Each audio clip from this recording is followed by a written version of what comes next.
In the next 3 minutes, you will see things you might have already seen and hear things you already may have seen.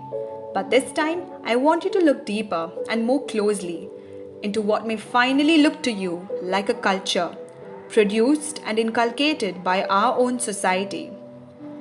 Think of an old woman passing through the streets, minding her own business, doing her daily morning walk. She is raped and beaten mercilessly.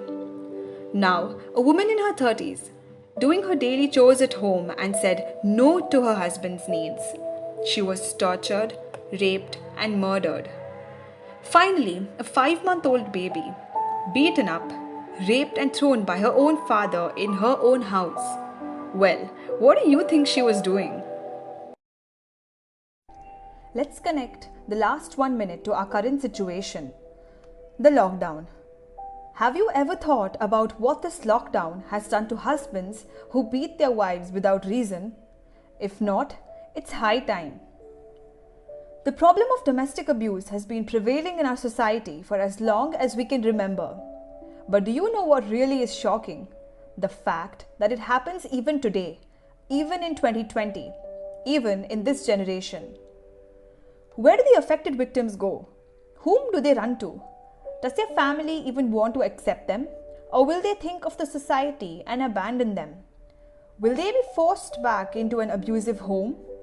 These questions have become even more important during the lockdown.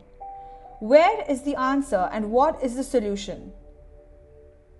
Let's think of the first place a victim would run to if her parents or relatives themselves don't help her out. As is obvious, these practices of rape, torture, and abuse do not and will not take a complete stop until and unless the police or such sources help the women out.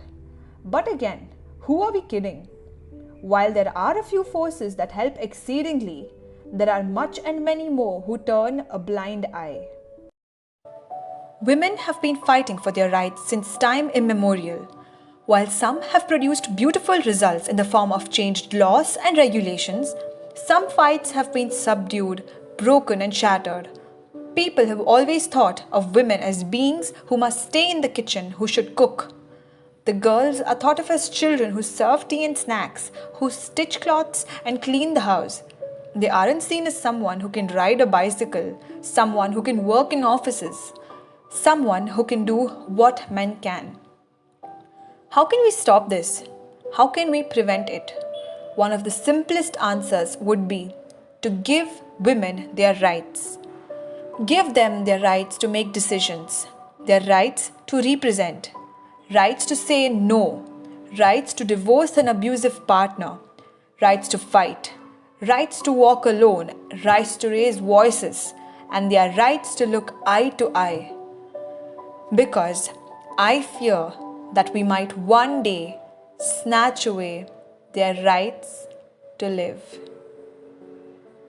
Thank you.